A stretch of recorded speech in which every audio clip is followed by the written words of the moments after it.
utamakan Allah, utamakan Rasulullah. Dua itu aja sudah. Oke?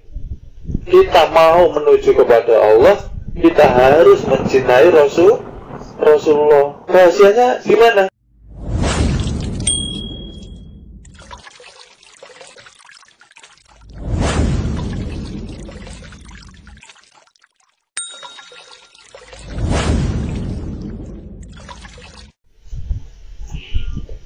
Jadi ketika masuk, yang maha hidup, yang maha suci inilah menyatakan, aku inilah yang menghidupimu. Kenapa engkau ragu? Kenapa engkau masih menyaksikanku? Kenapa engkau masih tidak beriman kepadaku? Makanya perlu kebersihan hati. Makanya tarekoh hati ditata. Kalau nggak menata hati, tidak akan sampai. Lalu setelah Allah menyatakan dialah yang maha hidup, yang mendirikan manusia berdiri seperti huruf alif, beratkah ringan? Kalau sudah berdiri ini beratkah ringan? Ringan, Tapi kalau seperti ini bisa berdiri sendiri tidak? Ke kuburan perlu orang yang menggotong. Itu dikatakan laholah. Kenapa kita tidak mau belajar berserah diri? Selama Allah masih keluar masuk menyatakan kebesarannya, syukuri. Terus sampai bisa berdiri. Ini kebesarannya, qiyamuhu binafsihinya bisa kita saksikan, direnungi. Sampai berjalan bukan karena kehendak sampai sendiri, karena ada Roh Kudus, hidup yang suci,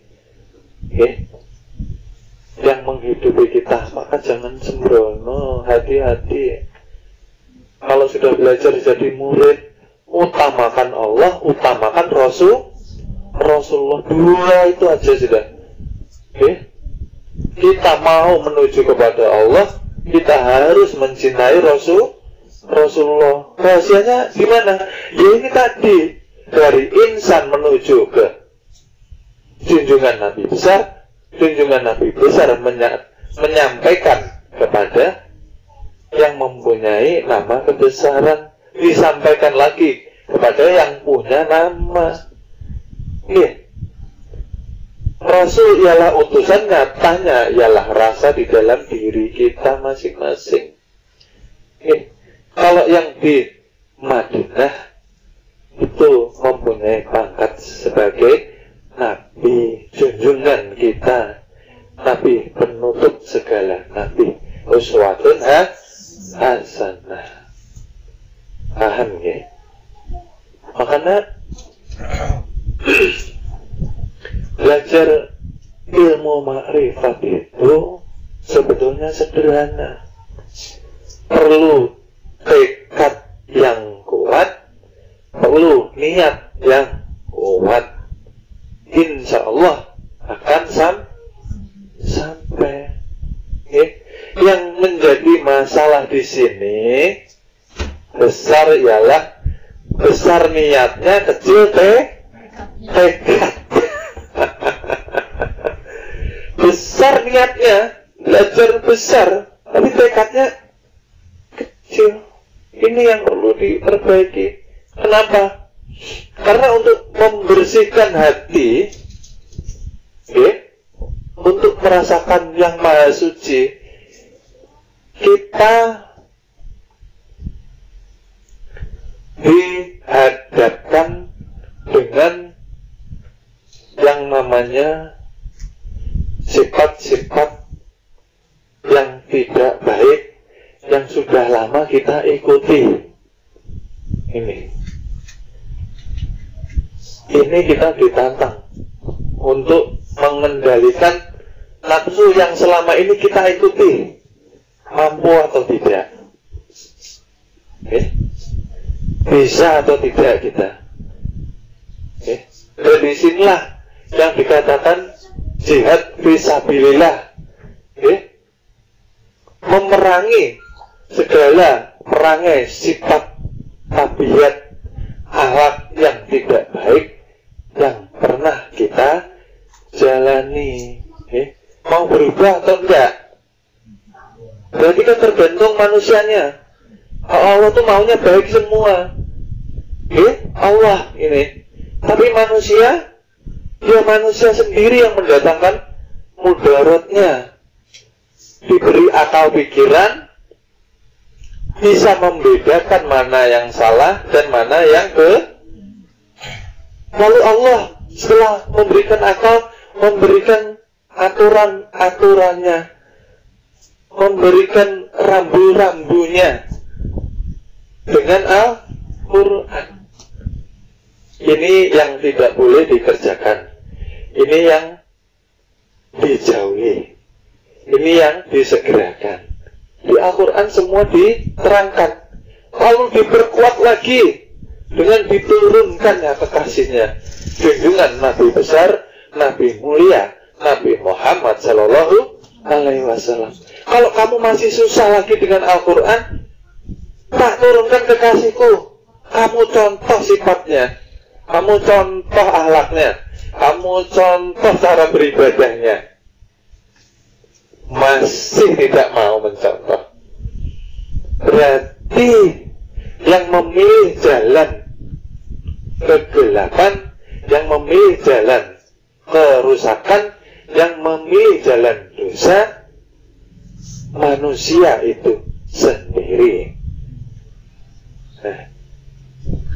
Makanya Allah sering mengingatkan manusia, nikmat mana yang engkau mau ingkari ini.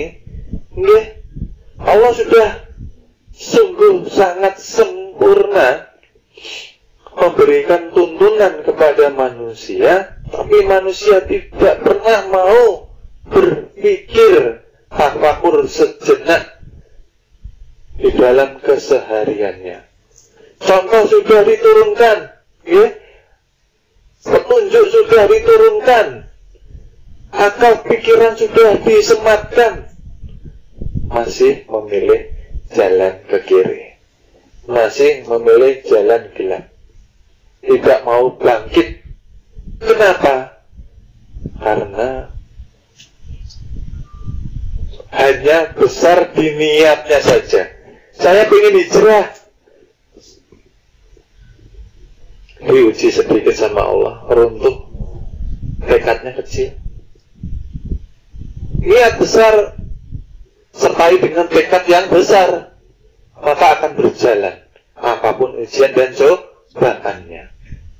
Ya karena harus yakin, ini tadi yang awal. Iman yang pertama harus beriman kepada Allah. Bagian jasmani Allah yang membentuk. Kenapa enggak percaya Allah yang melindungi? Kenapa manusia tidak percaya kepada Allah, Allah yang menjamin? Berarti ada yang salah. Salah imannya, salah penerapannya, salah dalam menjaga kehidupannya.